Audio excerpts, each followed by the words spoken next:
आज ओटीपी में जिन 3 खबरों की हम बात करेंगे उसमें सबसे पहले नंबर पर आज हम बात करने वाले हैं ट्रंप ने खेला है ट्रंप कार्ड, आगे ईरान से क्या होगा, न्यूक्लियर वॉर।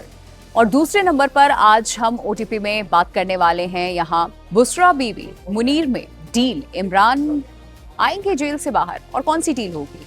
और वहीं तीसरे नंबर पर बात आज होगी क्या थे यूएस राजदूत के 4 शब्द जिससे पाकिस्तान में मचा है हड़कंप। तो इन 3 खबरों पे आज हम बात करने वाले हैं, पूरी डिटेल्स आपके सामने रखेंगे। तो चलिए शुरू करते हैं।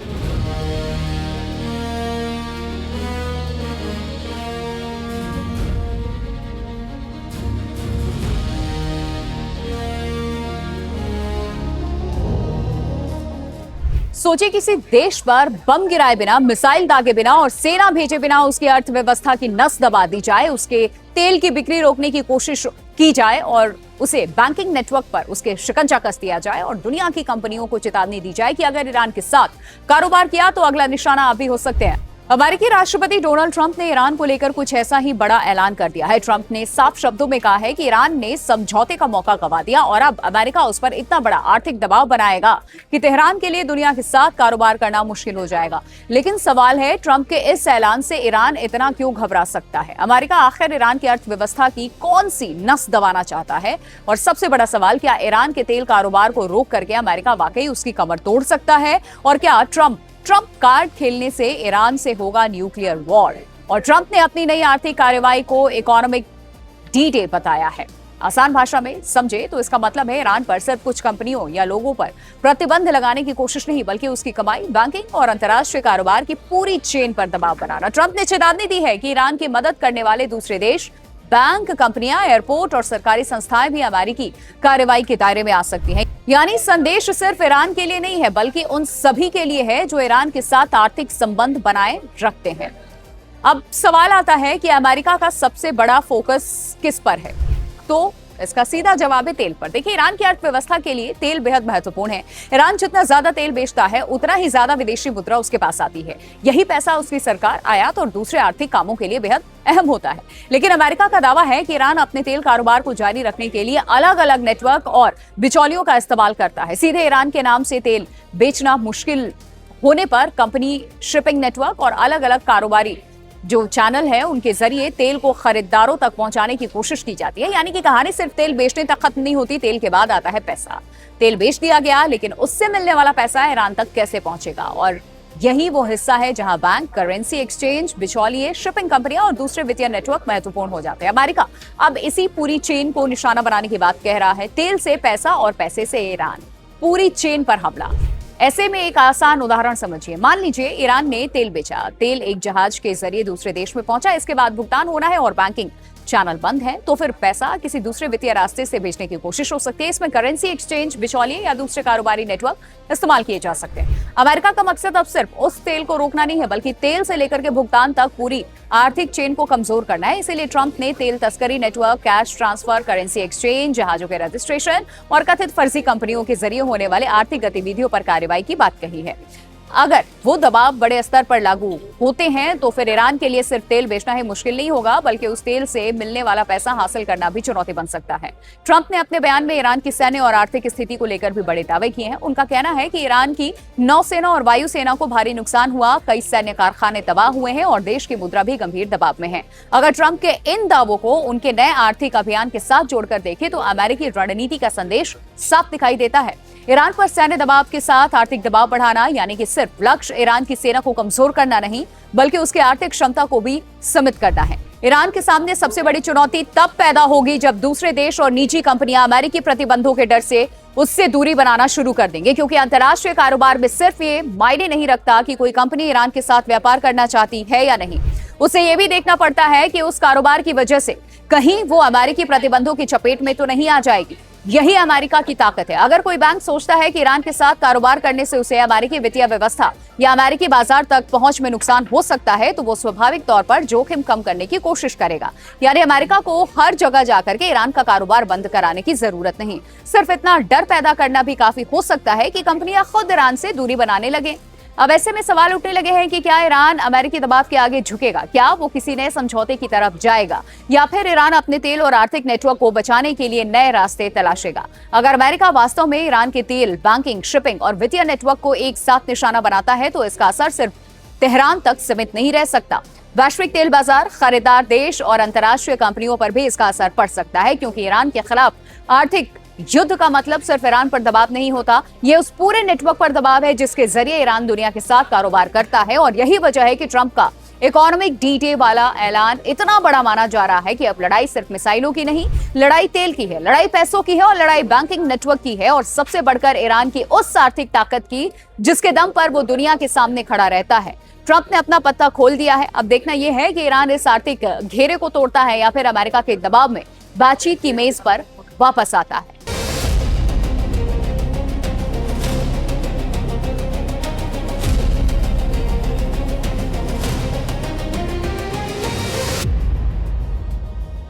सोचिए, पाकिस्तान की सबसे चर्चित जेल के अंदर 9 महीने बाद एक ऐसा दरवाजा खुलता है जो लंबे वक्त से बंद था। सामने है इमरान खान की पत्नी बुशरा बीबी और बहन नूरीन नियाजी। मुलाकात होती है। सुप्रीम कोर्ट इमरान खान की सेहत पर चिंता जताता है। परिवार को हर हफ्ते मिलने की इजाजत मिलती है और इसके साथ ही इमरान खान को मेडिकल जांच के लिए यहां शिफा इंटरनेशनल अस्पताल ले जाने का आदेश भी सामने आता है। तो सवाल उठता है, क्या पाकिस्तान की राजनीति में कोई बड़ा पर्दे के पीछे का खेल चल रहा है, या बुशरा बीबी और सत्ता के ताकतवर हलकों के बीच में कोई डील बन रही है? क्या इमरान खान की जेल से बाहर निकलने का रास्ता तैयार किया जा रहा है, या फिर ये सिर्फ अदालत के आदेश में मिली कानूनी और मानवीय राहत है? ये वही सवाल है जिससे पाकिस्तान की सियासत फिर से एक बार गर्म हो चुकी है। देखिए, रावलपिंडी की अदियाला जेल में बंद पाकिस्तान के पूर्व प्रधानमंत्री और पाकिस्तान तहरीक इंसाफ यानी कि पीटीआई के संस्थापक इमरान खान करीब 9 महीने बाद परिवार से मिलने का इनको मौका दिया गया। उनकी पत्नी बुशरा बीबी और बहन से उन्होंने मुलाकात की। नूरीन की मुलाकात करीब 15 मिनट चली, जबकि बुशरा बीबी और इमरान खान के बीच में करीब 30 से 35 मिनट तक बातचीत हुई। लेकिन इस मुलाकात की अहमियत सिर्फ इसलिए नहीं है कि यहाँ पति पत्नी या भाई बहन एक दूसरे से मिले। असल कहानी इसके पीछे के घटनाक्रम में छिपी हुई है, क्योंकि इसी दौरान पाकिस्तान की सुप्रीम कोर्ट ने इमरान खान की सेहत को लेकर गंभीर चिंता जताई और परिवार को यहां नियमित मुलाकात की अनुमति देने का रास्ता साफ कर दिया।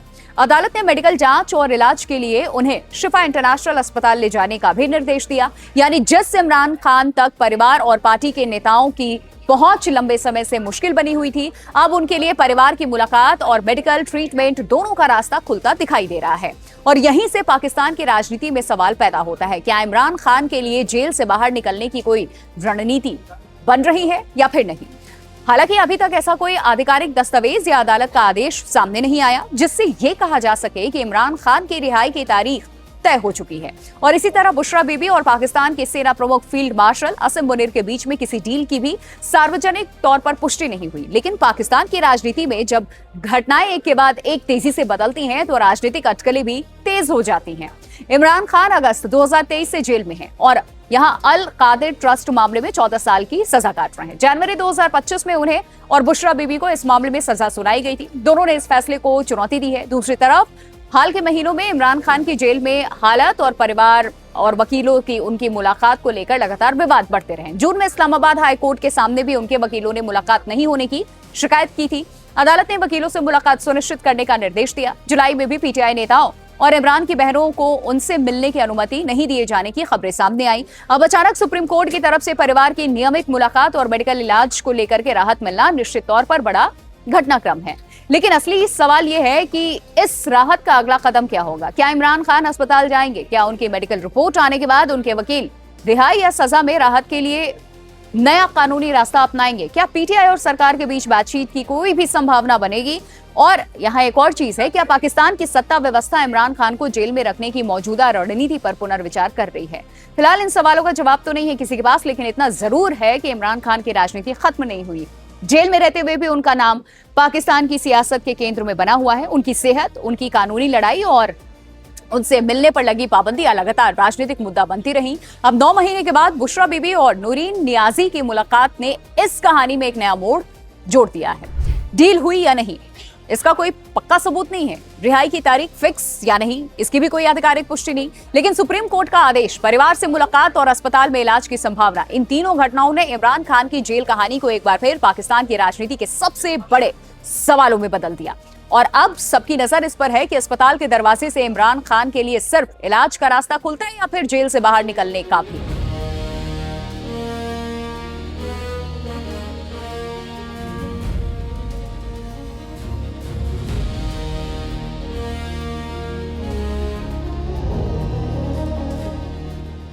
क्या अमेरिका ने कश्मीर पर अपनी दशकों पुरानी कूटनीतिक लाइन बदल दी है? क्या वॉशिंगटन ने इस्लामाबाद को ऐसा झटका दिया जिसकी पाकिस्तान को जरा भी उम्मीद नहीं थी? क्योंकि श्रीनगर पहुंचते ही अमेरिकी राजदूत है सर्जियो गोर, महज 4 शब्दों ने दक्षिण एशिया की पूरी उनकी कूटनीति बदल कर रख दी, हलचल मचा दी। वो शब्द हैं कश्मीर भारत का महत्वपूर्ण हिस्सा है।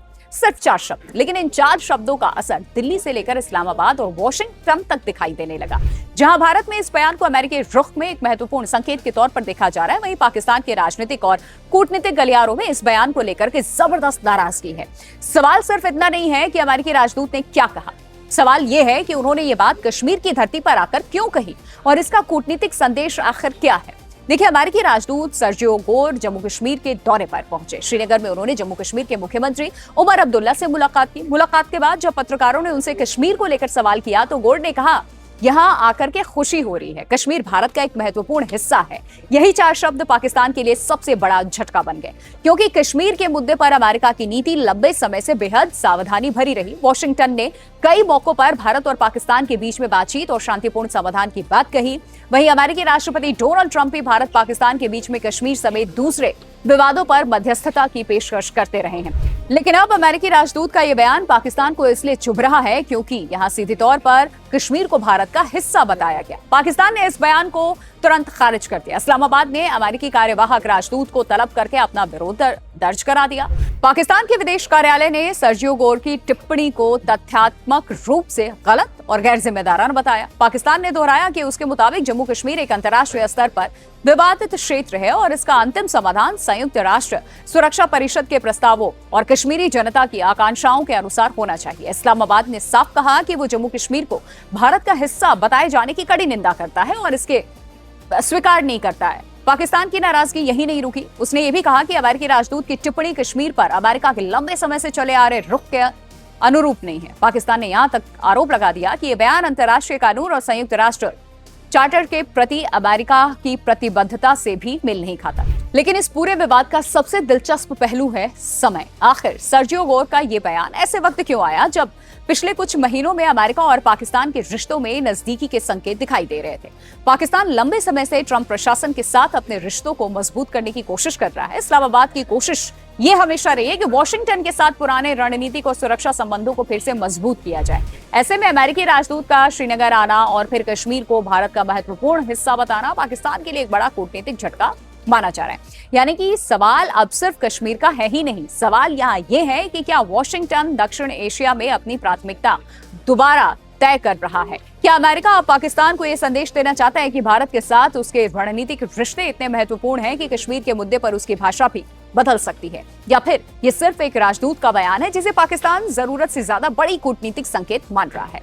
एक और महत्वपूर्ण बात यहाँ सर्जियो गोर ने अपने दौरे के दौरान जो कहा है, उन्होंने संकेत दिया कि अमेरिका जम्मू कश्मीर को लेकर के अपनी ट्रैवल एडवाइजरी की समीक्षा कर सकता है। फिलहाल आतंकवाद संबंधी चिंताओं के चलते अमेरिका की ओर से जम्मू कश्मीर के लिए लेवल 4 यानी कि यात्रा न करने की चेतावनी है। गोर ने कहा है कि अमेरिका अपनी यात्रा चेतावनियों का समय समय पर देखता रहता है। समाधान संशोधन जम्मू कश्मीर की स्थिति को लेकर भी समीक्षाओं के दायरे में इसे रख सकता है। अगर आने वाले समय में ये ट्रैवल एडवाइजरी भी नरम होती है तो इसे कश्मीर में बदलते सुरक्षा माहौल और भारत अमेरिकी संबंधों के संदर्भ में एक और महत्वपूर्ण संकेत के तौर पर देखा जा सकता है। लेकिन फिलहाल सबसे बड़ा सवाल है कि क्या सर्जियो गोर के ये 4 शब्द अमेरिकी कूटनीति में बदलाव की शुरुआत है, या फिर पाकिस्तान ने इन 4 शब्दों में वो संदेश पढ़ लिया जिसे वॉशिंगटन जानबूझ कर या अनजाने में दुनिया के सामने रख चुका है। क्योंकि कश्मीर पर अमेरिका का एक छोटा सा बयान सिर्फ बयान नहीं होता, उसके पीछे छुपा कूटनीतिक संदेश कई देशों की रणनीति बदल सकता है। और इस बार श्रीनगर की जमीन से निकले सिर्फ 4 शब्द कश्मीर भारत का महत्वपूर्ण हिस्सा है ने इस्लामाबाद की बेचैनी बढ़ा दी है। ओटीपी में इन 3 मुद्दों पर हमने बात की है। आपकी क्या राय है, कमेंट करके आप अपनी राय हमसे साझा कर सकते हैं।